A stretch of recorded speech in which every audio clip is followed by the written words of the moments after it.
देखिए, मसूड़ों और दांतों की बहुत समस्या नहीं होती हैं। सारी समस्या अगर कुल मिला के नाम बहुत सारे हो सकते हैं, ठीक है ना, लेकिन आप देखेंगे वो सारी समस्या ले देके इन्फेक्शियस डिजीज़ बोल सकते हैं कि मसूड़ों में अगर इन्फेक्शन हो, इन्फेक्शन मतलब at this point of time जब मैं आपसे बात कर रहा हूँ तो मेरे मुंह के अंदर बहुत सारे बैक्टीरिया होंगे, वायरस होंगे, फंगस होंगे, जो कि नेचुरल बात है। वायरस, बैक्टीरिया, फंगस पूरे एनवायरनमेंट में है।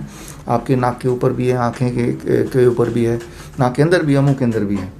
लेकिन जब हमारी म्यूकोसल इम्यूनिटी, इसे कहते हैं म्यूकोसल इम्यूनिटी, हमारे मुंह के अंदर की इम्यूनिटी जो लार वगैरह है वो इम्यूनिटी कम हो जाती है, तो ये जो वायरस हैं, बैक्टीरिया हैं, फंगस हैं, ये ज़्यादा तादाद में बढ़ जाते हैं। जब उसकी तादाद बढ़ जाती है तो यहाँ पे फिर घाव होने लगते हैं, मसूड़ों में घाव होने लगते हैं, जिससे मसूड़ों में कभी कभी ब्लीडिंग होती है और कभी कभी दर्द होता है, कभी कभी सूजन हो जाता है।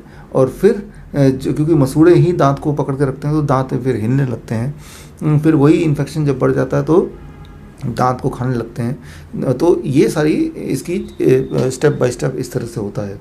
तो मसूड़े इन्फेक्शियस हो जाएंगे, उनमें सूजन आ जाएगी, उनमें ब्लीडिंग आने लगेगी, उनको दर्द होने लगेगा, दांतों को दर्द होने लगेगा, सेंसिटिव बन जाएगा। क्यों? क्योंकि जब दांतों को खाने लगते हैं वही वाले बैक्टीरिया, वही वाले वायरस वो अटैक करते हैं, तो धीरे धीरे वो अंदर तक, जड़ तक पहुंच जाते हैं। जड़ तक पहुंच जाते हैं तो जड़ में जो कि हमारे ब्रेन से कनेक्टेड है, तो फिर वो कोई भी चीज़ आप खाते पीते हैं तो उसका सेंसेशन, ठंडा, ज़्यादा गर्म, वो सेंसेशन आपको डिस्कम्फर्ट देती है, आपको पेन देती है एक तरह से, जिससे आपका ब्रेन आपको बताता है कि भाई आपका जो मुंह का मामला है वो ठीक नहीं है। तो ले दे के सिंप्लीफाई तरीके से सोचें तो यही है जिसे आप बोल सकते हैं मुंह की, दांतों की ओरल डिजीज़।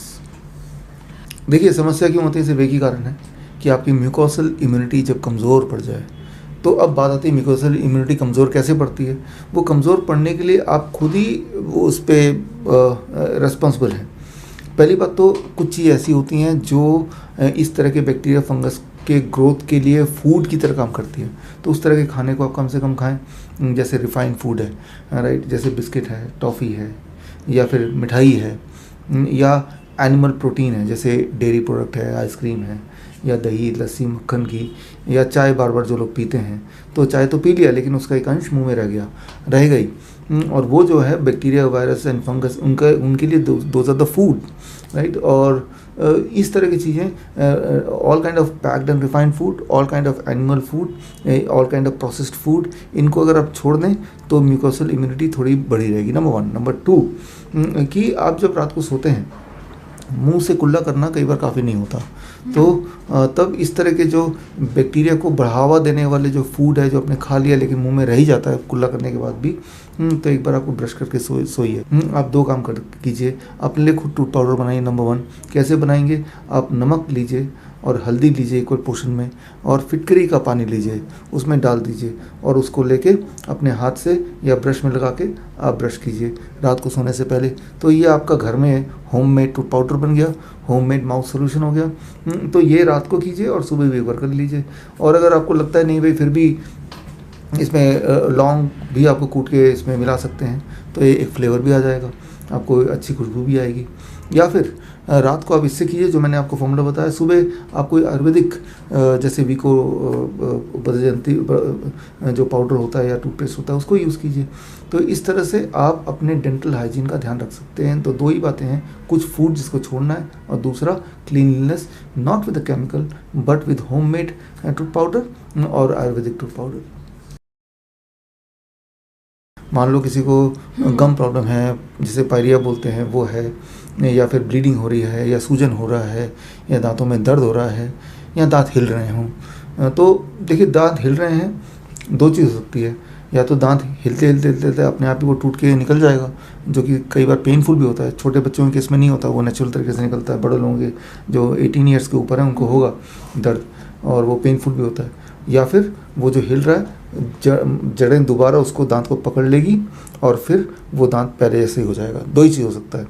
लेकिन जिस तरह का डाइट एंड लाइफस्टाइल है उसमें ज़्यादा स्वाभाविक है कि वो हिलना बढ़ता रहेगा, पेन बढ़ता रहेगा, और अल्टीमेटली वो दांत टूट के गिर जाएगा। तो that is what is happening.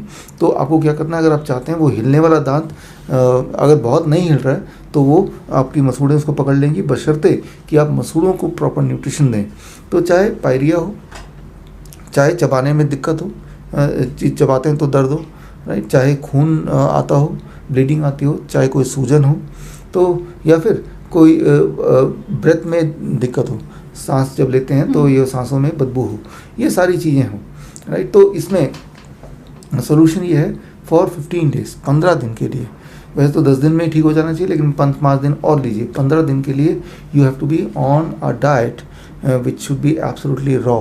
किस तरह से? बड़ा ही सिंपल, DIP डाइट आपको पता ही है। तो DIP डाइट माइनस प्लेट 2 जो कुक फूड सेक्शन है वो हटा दें DIP डाइट से, और बाकी DIP डाइट। और अगर दांतों में दर्द वगैरह है तो जो ब्रेकफास्ट में फ्रूट ब्रेकफास्ट था वो फ्रूट स्मूदी ब्रेकफास्ट हो गया, यानी कि उसको मिक्सी में डाला, ब्लेंडर में डाला, उसका स्मूदी बना दिया। लंच में जो वेजिटेबल लंच था उसको वेजिटेबल स्मूदी बना दिया, उसको भी मिक्सी में डाला, थोड़ा पानी ऐड कर दिया तो ब्लेंड करके उस स्मूदी बन गया। डिनर में भी वेजिटेबल रॉ वेजिटेबल ही था प्लेट 1 में, उसको भी आपने मिक्सी में डाला, वो भी स्मूदी बन गया।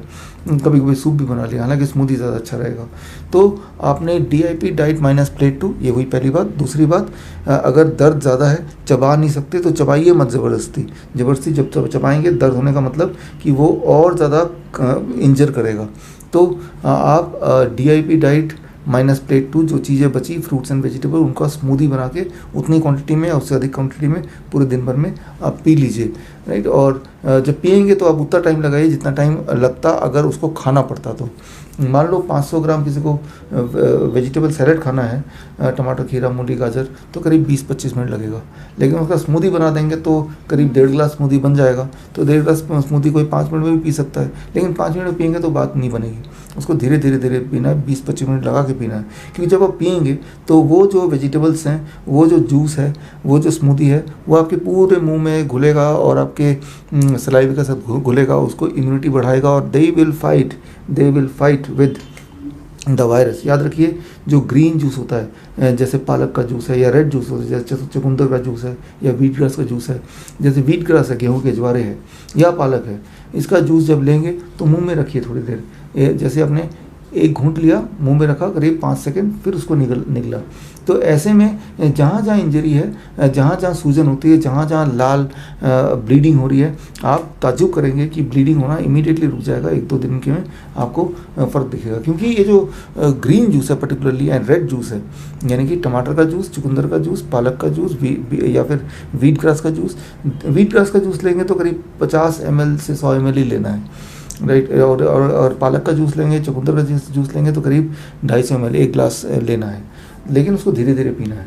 तो ये जो जूसेस हैं, these are known as green blood, right. ये भी एक उसके जो जैसे पालक के जूस का या व्हीट ग्रास के जूस का जो केमिकल स्ट्रक्चर है, that is equal to blood with small variation.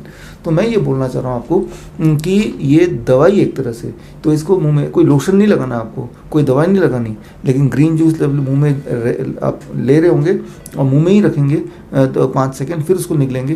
तो जहाँ जहाँ इंजरी है, जहाँ जहाँ इन्फ्लेमेशन है, जहाँ जहाँ घाव है, जहाँ पे बैक्टीरियल इन्फेक्शन अटैक है, उसको वो कम करता जाएगा। तो और उससे आपको इमीडिएटली 1-2 दिन, 3-4 दिन में फ़ायदा नज़र आएगा। आपकी ब्लीडिंग रुक जाएगी, आपका दर्द कम होने लगेगा। लेकिन ऐसा करना है 15 दिन तक। 15 दिन में होपफुली, मैंने देखा है मोस्ट ऑफ द पीपल वो बोलते हैं कि अब हमारा दर्द चला गया, ब्लीडिंग हो रही थी चला गया, सूजन चला गया।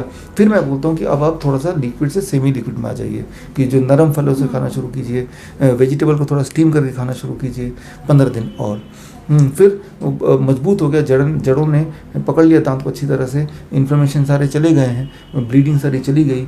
अब आप DIP डाइट में आ जाइए और प्लेट 2 जो आपने छोड़ा हुआ था उसको भी धीरे धीरे इंक्लूड कर लीजिए और इसी टाइप पे रहिए।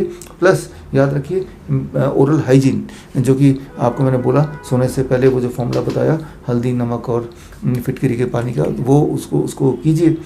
हर्बल टूथपेस्ट यूज़ कीजिए, आयुर्वेदिक टूथपेस्ट यूज़ कीजिए। दिन में 2 बार ब्रश करना है, सुबह भी और रात को सोने से पहले भी। ये सिंपल बातें आप करेंगे तो कभी भी आपको कोई तकलीफ़ नहीं हो सकती।